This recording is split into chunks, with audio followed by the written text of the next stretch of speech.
شكرا يا ربي شكرا، هديت قلبي شكرا، نورت دربي شكرا. شكرا يا رب، شكرا يا ربي شكرا، هديت قلبي شكرا، نورت دربي شكرا. شكرا يا رب، شكرا يا رب، يا منزل القرآن، يا خالق الإنسان، يا رب يا رحمن. شكرا يا رب، شكرا يا رب، يا منزل القرآن، يا خالق الإنسان، يا رب يا رحمن. شكرا يا رب، شكرا يا ربي شكرا، هديت قلبي شكرا، نورت دربي شكرا. شكرا يا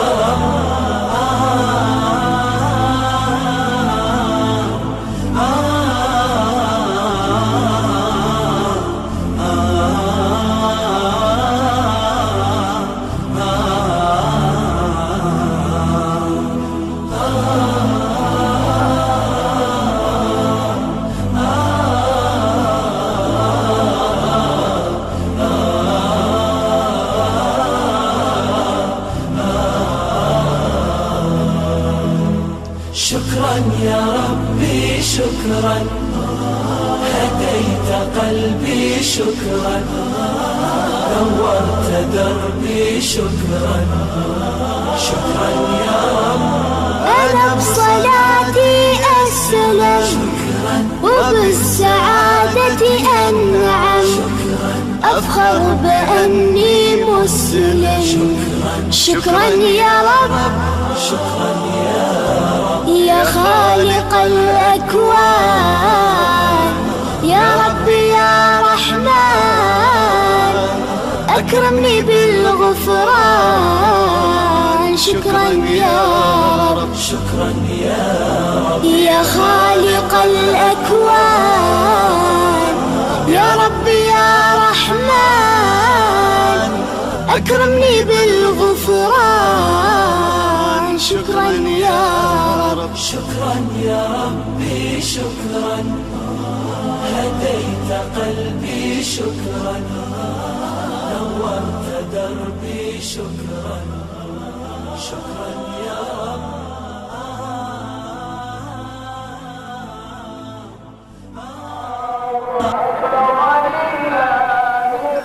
الله أكبر الله أكبر، لا إله إلا الله والله أكبر، الله أكبر وللہ الحمد. صفیں درست فرما لیجیے.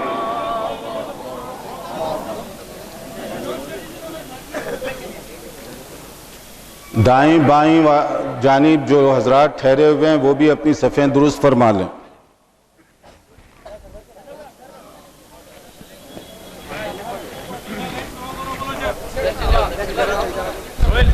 جو اوپر تیار ہو جائیے نماز عید کے لیے.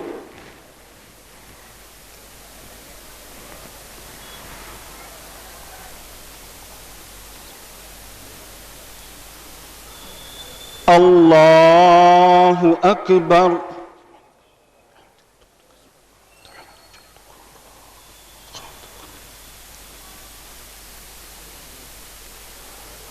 اللہ اکبر. اللہ اکبر. اللہ اکبر. اللہ اکبر. اللہ اکبر. اللہ اکبر. اللہ اکبر.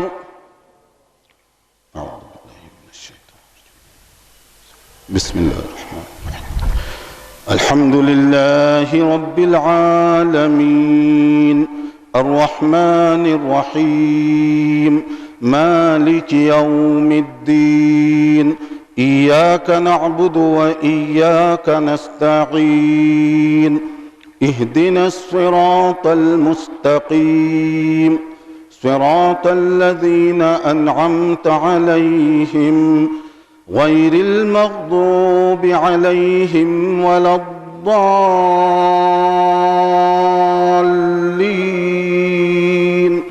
آمين.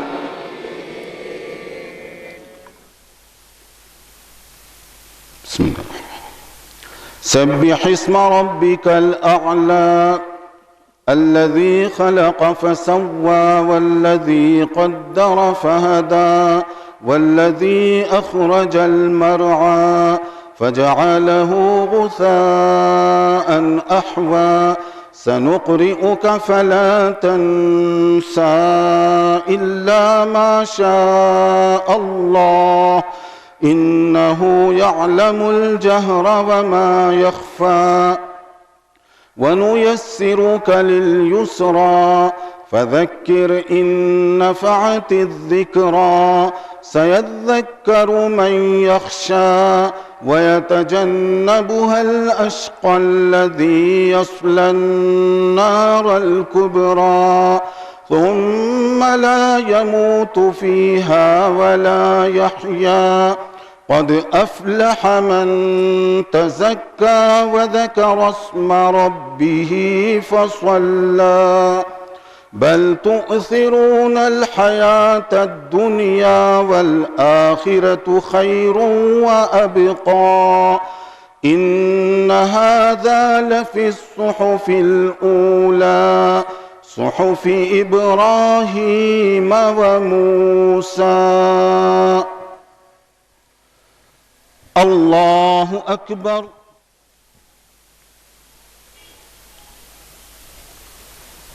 الله أكبر. الله أكبر. الله أكبر. الله أكبر. الله أكبر. بسم الله.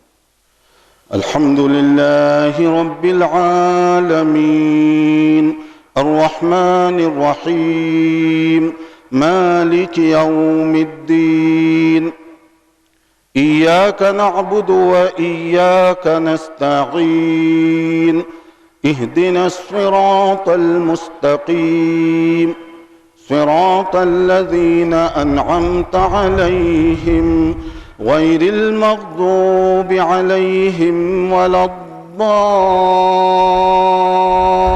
الضالين آمين.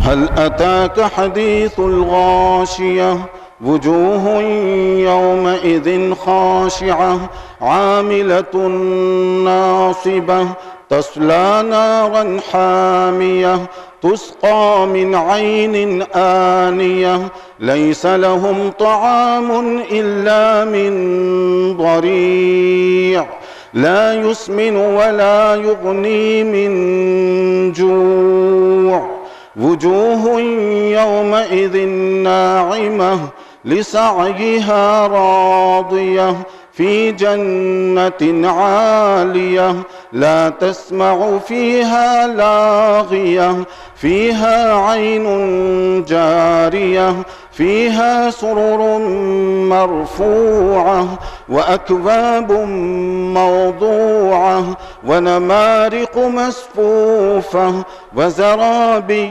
مبثوثة أفلا ينظرون إلى الإبل كيف خلقت وإلى السماء كيف رفعت وإلى الجبال كيف نصبت وإلى الأرض كيف سطحت فذكر إنما أنت مذكر لست عليهم بمسيطر إلا من تولى وكفر فيعذبه الله العذاب الأكبر إن إلينا إيابهم ثم إن علينا حسابهم الله أكبر. السلام عليكم ورحمة الله وبركاته. إن الحمد لله نحمده ونستعينه ونستغفره ونعوذ بالله من شرور أنفسنا ومن سيئات أعمالنا من يهده الله فلا مضل له ومن يضلل فلا هادي له وأشهد أن لا إله إلا الله وحده لا شريك له وأشهد أن محمدًا عبده ورسوله أرسله بالحق بشيرًا ونذيرًا. اللهم صل وسلم وبارك على محمد وعلى آله وصحبه أجمعين. أما بعد فإن خير الحديث كتاب الله وخير الهدي هدي محمد صلى الله عليه وسلم وشر الأمور محدثاتها وكل محدثة بدعة وكل بدعة ضلالة وكل ضلالة في النار. يا أيها الذين آمنوا اتقوا الله حق تقاته ولا تموتن إلا وأنتم مسلمون. يا أيها الناس اتقوا ربكم الذي خلقكم من نفس واحدة وخلق منها زوجها وبث منهما رجالا كثيرا ونساء واتقوا الله الذي تساءلون به والأرحام إن الله كان عليكم رقيبا. يا أيها الذين آمنوا اتقوا الله وقولوا قولا سديدا يصلح لكم أعمالكم ويغفر لكم ذنوبكم ومن يطع الله ورسوله فقد فاز فوزا عظيما. الله أكبر الله أكبر لا إله إلا الله والله أكبر الله أكبر ولله الحمد. معزز حضرات اور محترم خواتین، اللہ عز و جل کا شکر اور احسان ہے کہ اس نے ہمیں اپنی زندگیوں میں خیر و برکت، رحمت و غفران اور نزول قرآن کا مہینہ نصیب فرمایا. رمضان ایک مسلمان کے لیے اجر و ثواب اور نیکیوں کے حصول کے لیے موسم بہار کی حیثیت رکھتا ہے. سلف صالحین کا طریقہ تھا کہ رمضان سے پہلے دعائیں کرتے کہ اللہ صحت و سلامتی کے ساتھ یہ مبارک مہینہ نصیب فرما. جب رمضان شروع ہوتا بھرپور عبادت کرتے اور رمضان گزر جاتا تو اللہ سے قبولیت کے لیے دعائیں کیا کرتے تھے. اس لیے کہ یہ مومنانہ انداز ہے کہ عبادت کر کے وہ مغرور نہیں بنتے بلکہ اللہ کے حضور عجز و انکساری کا زیادہ مظاہرہ کرتے ہیں. سورہ مومنون کی آیت 60 جس میں بتایا گیا والذین یؤتون ما آتوا وقلوبهم وجلۃ انہم الی ربہم راجعون. اللہ کے کچھ نیک بندے ایسے ہیں جو اللہ کے راستے میں دیتے ہوئے، نیکی کرتے ہوئے سہمے جاتے ہیں، خوف زدہ رہتے ہیں. کہیں ایسا تو نہیں کہ ہماری کسی غلطی کی وجہ سے ہماری نیکیاں ضائع چلی جائیں. ام المؤمنین عائشہ رضی اللہ تعالی عنہا نے ایک مرتبہ رسول اکرم صلی اللہ علیہ وسلم سے دریافت فرمایا اسی آیت کے بارے میں کہ اللہ کے نبی، اس آیت کا مصداق کیا وہ لوگ ہیں جو اخلاقی برائیوں میں مبتلا ہیں، گناہگار ہیں اور وہ ڈرتے ہیں کہ ان کے گناہوں کی وجہ سے اللہ تعالیٰ ان کی نیکیوں کو بھی ضائع کر دے گا؟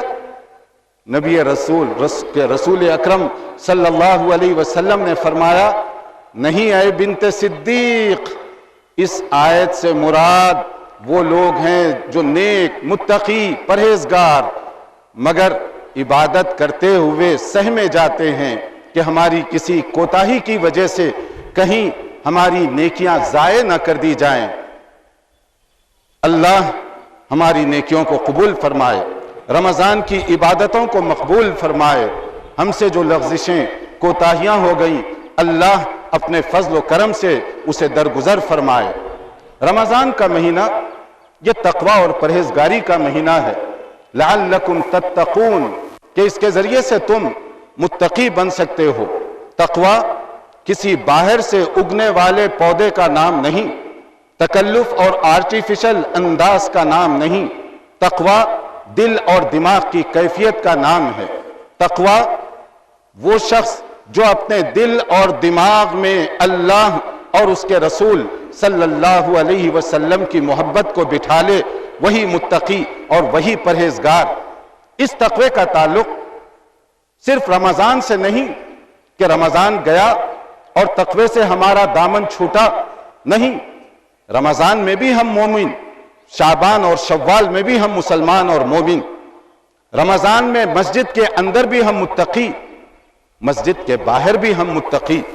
ایک مسلمان سے پوری زندگی متقیانہ مطلوب ہے کہ تقوی کا دامن، کیا رمضان، کیا شوال، کیا مسجد، کیا بازار، ہر جگہ ایک آدمی کو متقی بن کر رہنا چاہیے۔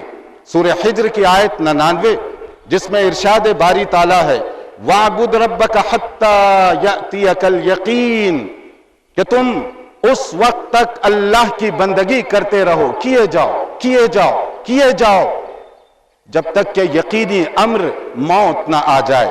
سورہ آل عمران کی آیت 102 میں کہا گیا یا ایھا الذین آمنوا اتقوا اللہ حق تقاتہ ولا تموتن الا وانتم مسلمون، ایسے تقوی اختیار کرو جیسے اس کا حق بنتا ہے، تمہاری موت بھی آئے تو اسلام کی حالت میں آئے۔ اب یہ کوئی نہیں جانتا کہ اس کی موت کب آنے والی ہے، کن حالات میں آنے والی ہے۔ اس میں پیغام یہ دیا جا رہا ہے کہ تم زندگی میں کوئی ایسا کام نہ کرو کہ اگر وہی تمہارا وقت پورا ہو جائے وہیں پر تو تمہیں ندامت اور پچھتانا پڑے۔ اس لیے زندگی کا ہر کام، ہر قدم متقیانہ انداز میں اختیار کرنا چاہیے، اور اسی تقوی کو برقرار رکھنے کے لیے رمضان کے بعد بھی نیکیوں کا سلسلہ جاری رہے۔ روزہ ہم نے بڑی محنت کے ساتھ رمضان میں رکھا، مگر رمضان کے بعد کیا چھوڑ دینا چاہیے؟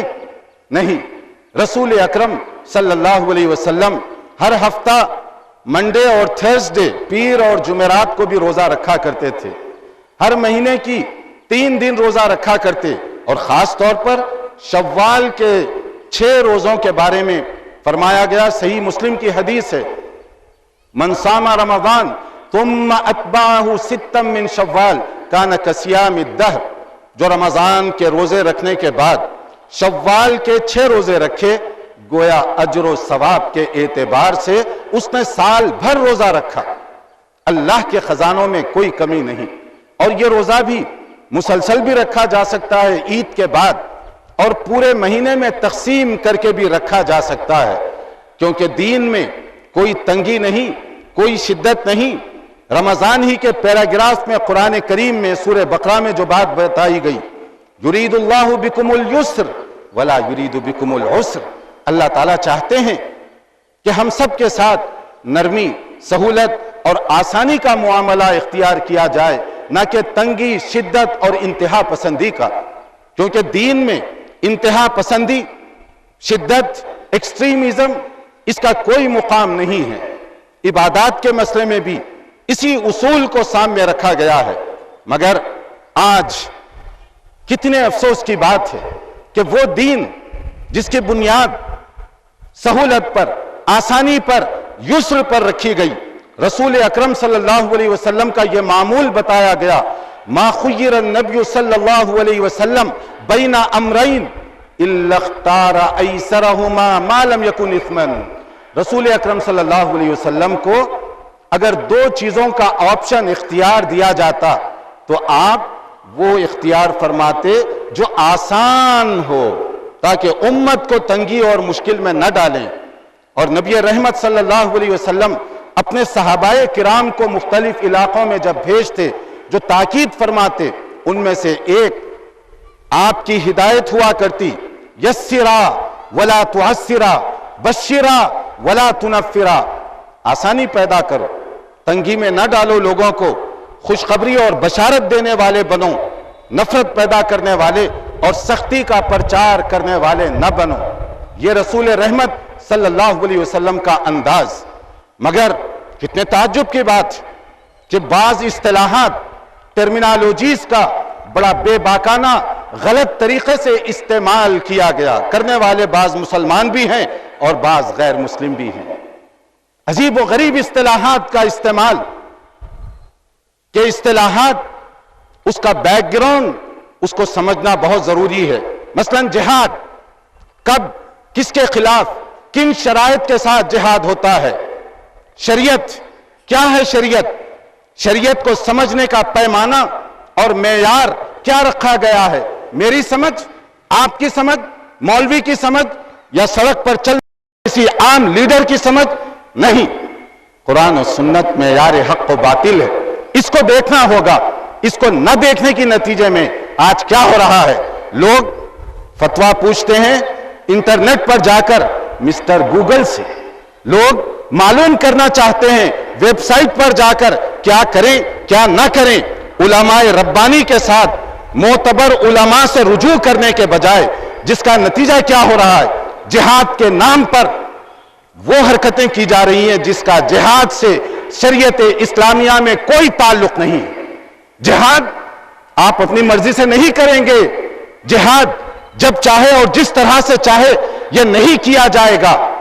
مگر کتنے افسوس کی بات ہے کہ آج وہ لوگ جو خود کو مسلمان کہتے ہیں لیکن ان کی زبان سے، ان کے ہاتھ سے، ان کی طاقت سے خود مسلمان بھی محفوظ نہیں، جبکہ دین رحمت میں وہ تعلیمات دی گئیں جس کی وجہ سے اس علاقے کا رہنے والا غیر مسلم بھی امن، سکون، شانتی، پیار اور محبت کی فضا محسوس کر سکے۔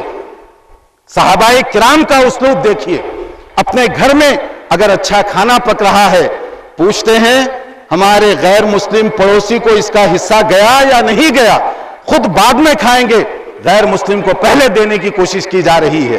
یہ رسول رحمت صلی اللہ علیہ وسلم کی رحمت بھری تعلیمات کا نتیجہ تھا۔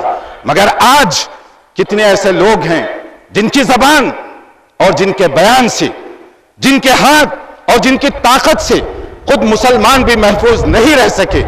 شریعت تو کہہ رہی ہے، رسول اکرم صلی اللہ علیہ وسلم نے حجۃ الوداع کے موقع پر جو معرکۃ العرا خطبہ ارشاد فرمایا، جو انسانی تاریخ کا ایک انمول نمونہ تھا، لاسٹ سرمن آف پرافٹ محمد صلی اللہ علیہ وسلم، پڑھیے اس کو، سمجھیے اس کو، چسپاں کیجئے اسے اپنی زندگیوں پر۔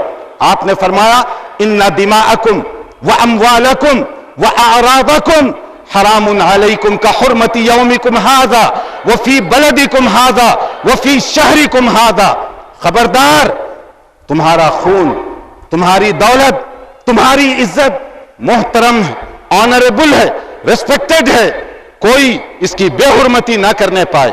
قرآن مجید میں یہ ہمیں حکم دیا گیا وَلَا يَجْرِمَنَّكُمْ شَنَآنُ قَوْمٍ عَلَىٰ أَلَّا تَعْدِلُوا اعْدِلُوا هُوَ أَقْرَبُ لِلتَّقْوَىٰ، کہیں ایسا نہ ہو کہ کسی غیر مسلم سے ناراضگی کی وجہ سے تم اس کے ساتھ بے انصافی کرو۔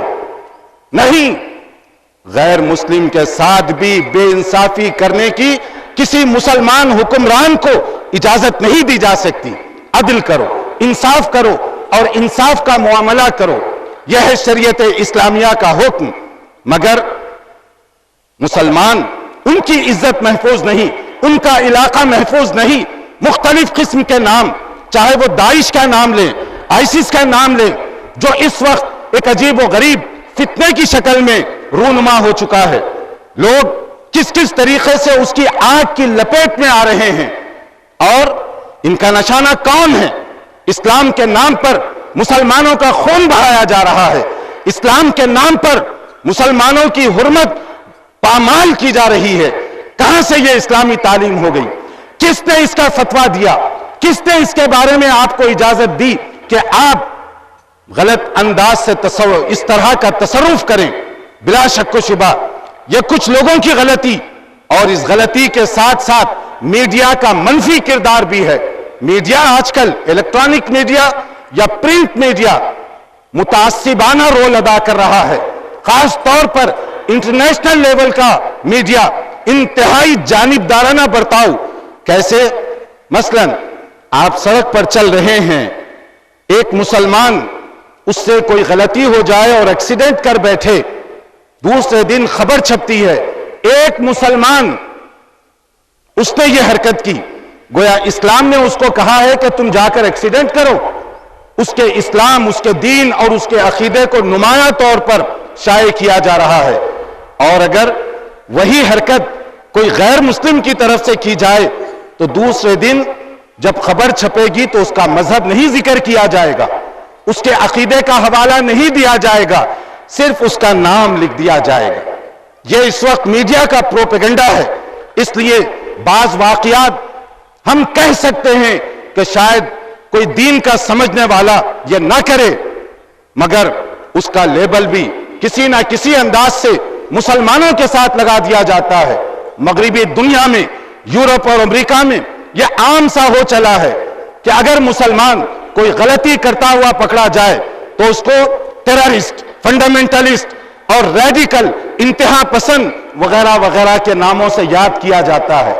اور اگر اسی طرح کی حرکت کسی غیر مسلم کے ذریعے سے ہو تو اسے کہا جاتا ہے کہ شاید دماغی حالت اس کی ٹھیک نہیں تھی، شاید دماغی پریشر کا نتیجہ تھا کہ اس نے یہ سنگین جرم کیا۔ یہی ہمدردی کیوں مسلمانوں کے ساتھ نہیں کی جاتی میڈیا میں؟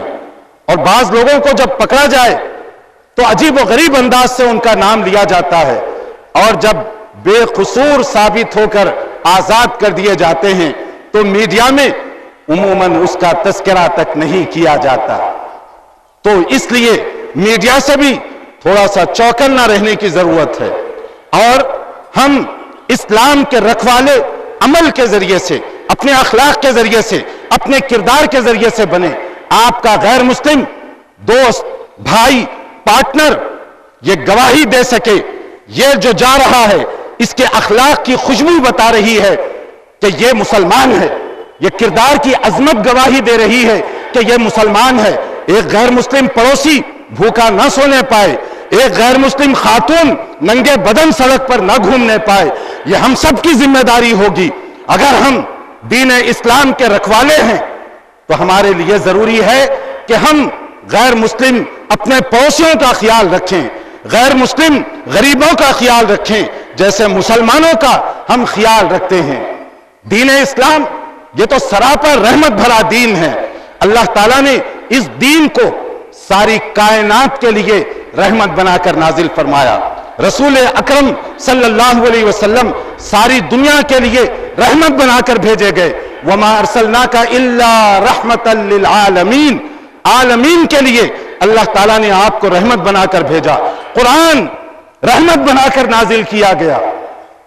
کیا ہی اچھا ہوتا کہ ہم بھی رحمت کا ثبوت دیتے، ہم بھی عفو درگزر، مہربانی اور جود و سخا کا مظاہرہ کرنے والے بنتے۔ اس کے لیے ہم سب کو اسلامی دعوت کا پیکر بن جانا چاہیے۔ دین کی دعوت آج اس کی شدید ضرورت ہے۔ دنیا پیاس محسوس کر رہی ہے، دنیا تڑپ رہی ہے کوئی دین کی دعوت ہمارے سامنے پیش کرے، دین کی بھلائی کی باتیں ہمارے سامنے پیش کرے، ہم اپنا یہ پیغام ادا کرنے والے بنے۔ قرآن کریم میں جو بات کہی گئی وَمَنْ أَحْسَنُ قَوْلًا مِّمَّنْ دَعَا إِلَى اللَّهِ وَعَمِلَ صَالِحًا وَقَالَ إِنَّنِي مِنَ الْمُسْلِمِينَ، اس آدمی سے بہتر اور کون ہو سکتا ہے جو کہے کہ میں مسلمان ہوں، سمجھے کہ میرا دین کیا ہے، عمل کرے کہ شریعت اس سے کیا چاہتی ہے۔ بہترین آدمی اسی کو کہا جاتا ہے۔ کہا گیا قُلْ هَذِهِ سَبِيلِي أَدْعُو إِلَى اللَّهِ عَلَى بَصِيرَةٍ أَنَا وَمَنِ اتَّبَعَنِي، سورہ یوسف کی آیت 108۔ اعلان کر دیجئے کہ میرا دین اسلام ہے اور میں بصیرت کے ساتھ لوگوں کو اس دین کی طرف دعوت دینے والا ہوں۔ بصیرت کیا ہے؟ ہمیں خود معلوم ہو کہ اسلام کسے کہتے ہیں، حالات کے تقاضے کیا ہیں، کنٹمپرری ایشوز کیا ہیں اور ان کو کیسے ایڈریس کیا جاتا ہے۔ اگر آپ کو خود نہ معلوم ہو کہ اسلام کیا ہے تو آپ لوگوں کو کیسے پرچار کریں گے، تبلیغ کریں گے؟ پہلے سیکھیے اور اس کے بعد اپنے کردار کو مضبوط کیجئے، پھر اس خیر کو دوسروں تک پہنچائیے۔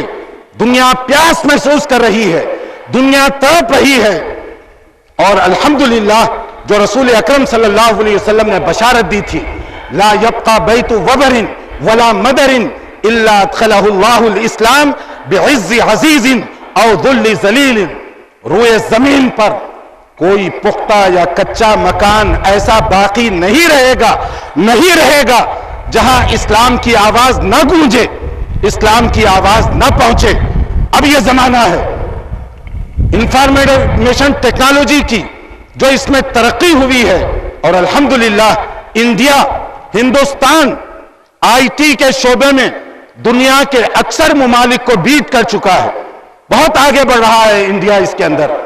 اور انڈیا کے اندر جو خیر کی باتیں ہیں وہ اس کو ہم اپنے سامنے رکھیں، اور کوئی ایسا ہر کام نہ کریں، کوئی ایسی حرکت نہ کریں جو یہاں اس ملک میں پائی جانے والی مساوات، رواداری، مذہبی آزادی، دعوت و تبلیغ کے پرچار کے مواقع، مسجد تعمیر کرنے کی فرصت یا مراکز کو قائم کرنے کے مواقع، اس کو ضائع نہ کر بیٹھے، اس کو ڈیمیج نہ کر بیٹھے۔ نادان ہے وہ بھائی جو یہاں کے حالات کو سمجھے بغیر الٹی حرکتیں کرتے ہیں، اور اس کا نقصان کیا ہو رہا ہے؟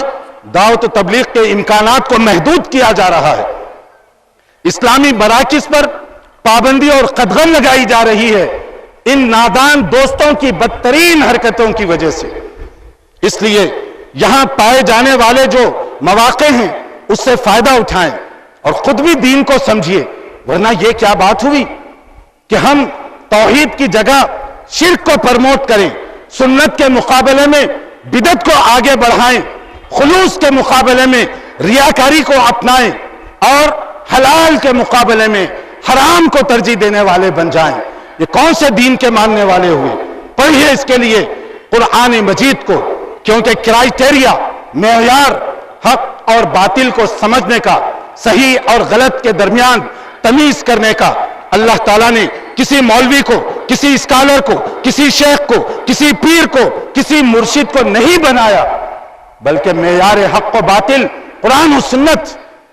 پڑھیے قرآن، سمجھیے قرآن۔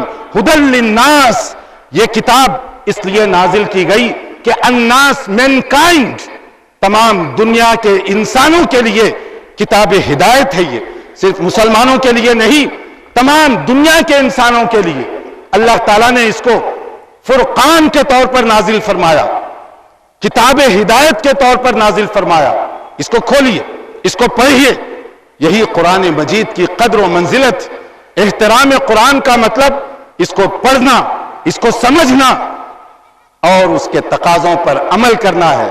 کہا گیا کتاب انزلناہ الیک لتخرج الناس من الظلمات الی النور باذن ربهم الی صراط العزیز الحمید۔ سورہ ابراہیم، یہ وہ کتاب ہے جو روشنی ہے، گویا کہ وہ روشنی دکھا رہی ہے۔ قرآن کے بغیر معاشرہ، سماج، کمیونٹی، علاقہ، ریاست تاریکی میں بھٹکنے والی ہے، گمراہی میں ہے، ڈارکنیس میں ہے۔ اور اگر ہم چاہیں کہ معاشرے میں روشنی پھیلے، سماج اس میں اجالا پیدا ہو، اس کے لیے ضروری ہوگا کہ ہم قرآن کا نور بکھیرنے کی کوشش کریں۔ پڑھیے قرآن کو، سمجھنے کی کوشش کیجئے قرآن۔ قرآن کا یہی مقصد ہے کہ گھر میں اگر بیٹھیں، میاں بیوی کے درمیان صرف چولہا چکی کی بات نہ ہو، بلکہ آپ کبھی اپنی بیگم سے قرآن مجید کے حوالے سے بھی گفتگو کریں۔ بیگم کے اندر بھی اتنا حوصلہ ہو کہ وہ بھی قرآن کریم کے حوالے سے اپنے شوہر کے ساتھ گفتگو کرنے کی پوزیشن میں ہو۔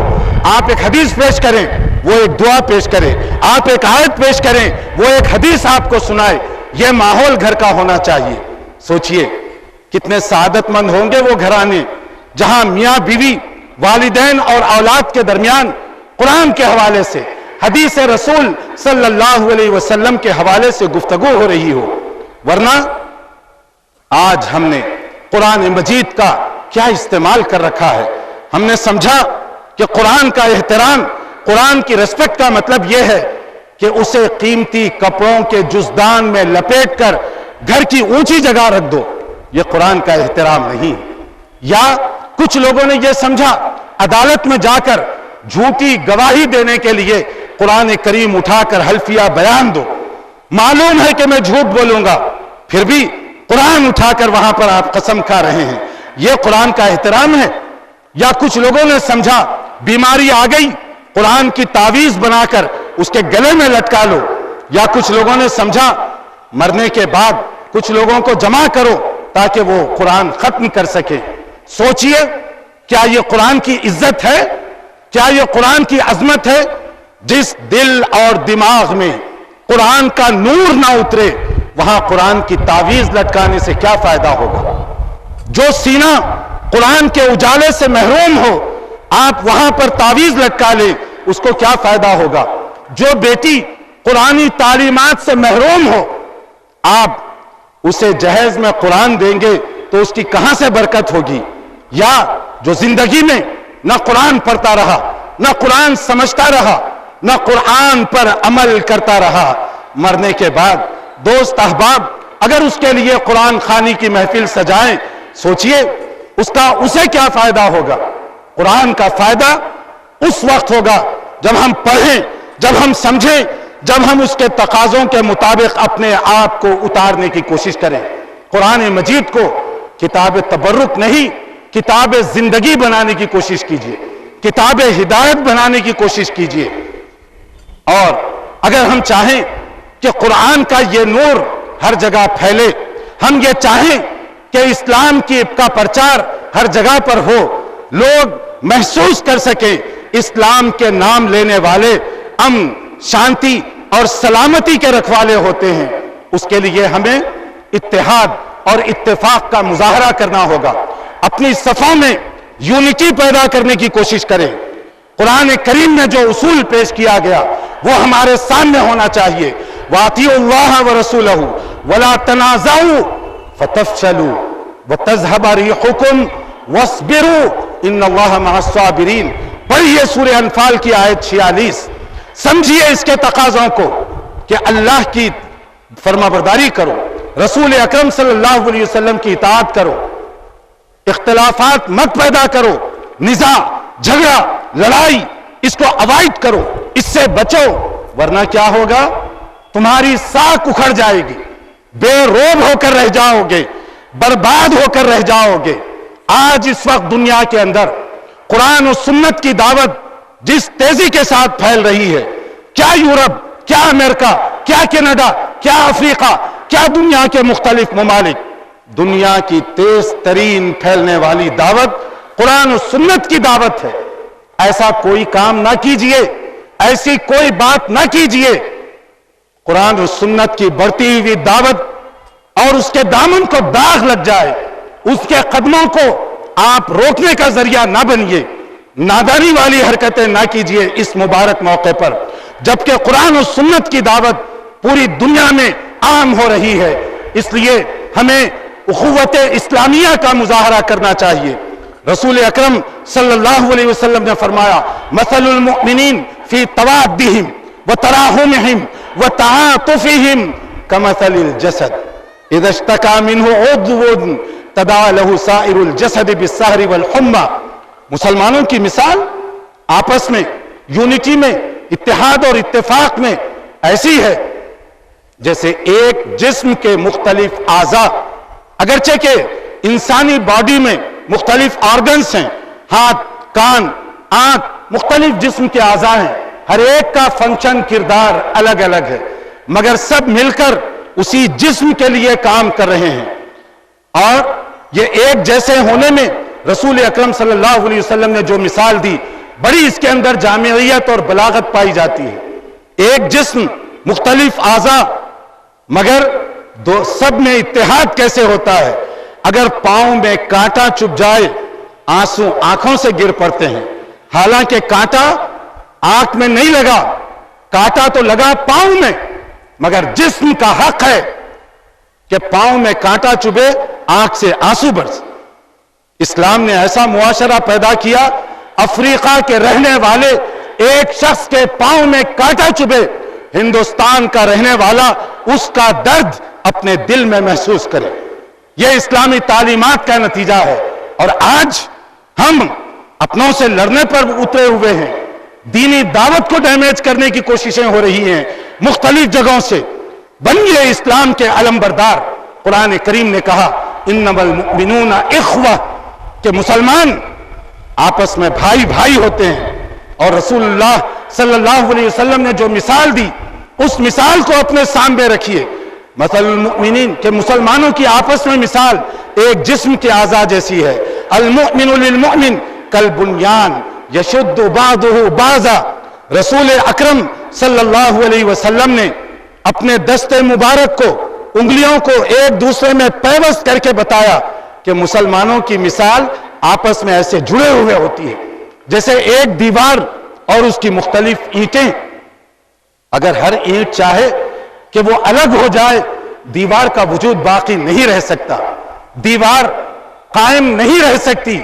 اس لیے ملت اسلامیہ کے فرزندان توحید کا یہ تقاضا ہے کہ وہ حالات کی نزاکت کو سمجھیں، وہ حالات پر انگلی رکھنے کی کوشش کریں، اپنی صفوں میں زیادہ سے زیادہ اتحاد پیدا کرنے کی کوشش کریں، اور اپنے بچوں کی ایسے تربیت فرمائیے، اپنی بیوی اور گھر والوں کی ایسے انداز سے تربیت فرمائیے کہ ہمارا گھرانہ قرآن و سنت کا گھرانہ بن سکے، ہمارے گھرانوں سے قرآن و سنت کی روشنی پھیل سکے۔ کوئی مسلمان خاتون زیور علم سے محروم نہ رہے، کوئی مسلمان بیٹی تعلیمات قرآنیہ سے محروم نہ رہے، کوئی مسلمان بھائی قرآن و سنت کی تعلیمات سے محروم نہ رہے۔ کیجئے اپنے بچوں کی تربیت، کیجئے اپنے بچوں کی تعلیم کا انتظام۔ یہ وقت کی ضرورت ہے۔ آپ اپنے بچے کو جس شعبے میں چاہیں بھیجیں، مگر یاد رکھیے پہلے اسے مسلمان بنائیے، اس کے بعد وہ ڈاکٹر بنے، انجینئر بنے، سائنٹسٹ بنے، وہ سب چیزیں اس کے لیے قابل قدر ہو سکتی ہیں۔ لیکن اگر وہ مسلمان نہ بنے، قرآن مجید کی عظمت اس کے دلوں میں نہ اتر سکے، حدیث رسول صلی اللہ علیہ وسلم کی محبت اس سے وہ واقف نہ ہو سکے، کیا کیجئے گا ایسے ڈاکٹر کو لے کر؟ کیا کیجئے گا ایسے انجینئر کو لے کر؟ دنیا میں ڈاکٹروں کی کمی نہیں، دنیا میں انجینئرز کی کمی نہیں۔ ہاں، اگر کمی ہے تو ان ڈاکٹروں کی جو اسلامی پیکر سے متصف ہوں، ان انجینئرز کی جو قرآن و سنت کو سمجھنے والے ہوں، ان ماڈرن تعلیم یافتہ احباب کی جو قرآن و سنت کو سمجھنے والے ہوں۔ اس کے لیے کوشش کیجئے، اس کے لیے محنت کیجئے، اور اسی کے لیے ہم سب کو فکر بھی کرنی چاہیے کہ جو کمی پائی جاتی ہے اس کمی کو ہم کس طریقے سے دور کر سکتے ہیں۔ عجیب سا مجھے لگتا ہے کبھی کہ یہاں پر ہم نے مساجد کو بھی تقسیم کیا، ہماری مسجدیں تقسیم کا ذریعہ بن رہی ہیں۔ کھولیے مسجدوں کو، عام کیجئے مسجدوں کو، دروازے کھول دیجئے غیر مسلموں کے لیے بھی۔ آؤ، ہماری مسجد کے دروازے کھلے ہیں، سنو دین کی دعوت کیا ہے، قرآن کی عظمت کیا تقاضا کیا ہے۔ اگر رسول اکرم صلی اللہ علیہ وسلم کی مسجد میں غیر مسلم آ سکتے ہیں، آپ کی موجودگی میں غیر مسلم بیٹھ، کیا حیدرآباد کی مسجدیں مسجد نبوی سے زیادہ مقدس ہیں کہ آپ نے غیر مسلموں کے لیے مسجد کے دروازے بند کر رکھے ہیں؟ قرآن کریم کتاب ہدایت ہے، مگر اس ہدایت نامے کو آپ اگر غیر مسلم تک نہ پہنچائیں تو اس کا فائدہ اسے کیا ہوگا؟ قرآن کریم کو عام کیجئے، پھیلائیے قرآن کریم کو، تاکہ قرآن کریم جو پڑھے وہ قرآن کریم کی دعوت سے متاثر بھی ہو سکے، قرآن کریم کا وہ قبول کرنے والا بھی بن سکے۔ اور یہی اصل میں تقوی ہے جس کے لیے رمضان آیا، جس کے لیے ہم نے 30 دن تک مسلسل محنت کی۔ اب وہ جو محنت ہم نے کی اس کو جاری رکھنے کی ضرورت، یہ نہ ہو کہ رمضان گزرا تقوی سے بھی ہمارا دامن چھوٹا۔ اگر ہم نے ایسے کیا تو اس کا معنی یہ ہوا کہ ہم نے نہ رمضان کو سمجھا، نہ قرآن کو سمجھا، نہ رسول رحمت کو سمجھا، نہ اپنی ذمہ داریوں کو ہم نے محسوس کرنے کی کوشش کی۔ اللہ تعالی ہمیں دین اسلام کی تعلیمات کو سمجھنے اور اس کے تقاضوں پر عمل کرنے کی توفیق عطا فرمائے۔ اللہ ہم نے رمضان میں جو عبادات کی ہیں اسے قبول فرما لے۔ اللہ ہم سے جو لغزشیں اور کوتاہیاں ہوئی، یا اللہ تو اپنے فضل و کرم سے درگزر فرما دے۔ یا اللہ جو ہمارے بھائی اور بہنیں دنیا سے جا چکے ہیں، اللہ تو ان کی مغفرت فرما دے، اللہ ان کے گناہوں کو معاف فرما دے، اللہ ان کے درجات کو زیادہ سے زیادہ بلند فرما دے۔ یا اللہ جو ہمارے بھائی بیمار ہیں، جو بہنیں بیمار ہیں، ان کو شفا عطا فرما دے، جو مصیبت زدہ ہیں ان کی مصیبتوں کو دور فرما دے۔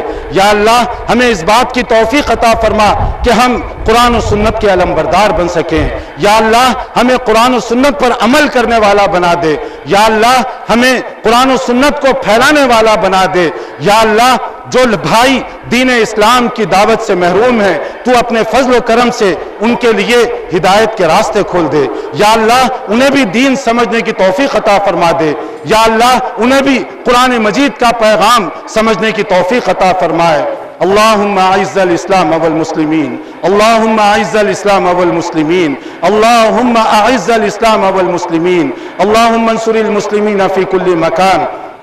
ربنا اغفر لنا ولإخواننا الذين سبقونا بالإيمان ولا تجعل في قلوبنا غلا للذين آمنوا ربنا إنك رؤوف رحيم اللهم اغفر لهم وارحمهم وعافهم واعف عنهم وأكرم نزلهم ووسع مدخلهم واغسلهم بالماء والثلج والبرد ربنا لا تزغ قلوبنا بعد إذ هديتنا وهب لنا من لدنك رحمة إنك أنت الوهاب ربنا آتنا من لدنك رحمة وهيئ لنا من أمرنا رشدا ربنا هب لنا من أزواجنا وذرياتنا قرة أعين واجعلنا للمتقين إماما ربنا آتنا في الدنيا حسنة وفي الآخرة حسنة وقنا عذاب النار اللهم إنا نسألك الهدى والتقى والعفاف والغنى اللهم احفظنا من كل بلاء الدنيا وعذاب الآخرة سبحان ربك رب العزة عما يصفون وسلام على المرسلين والحمد لله رب العالمين عيد مبارك تقبل الله منا ومنكم جميعا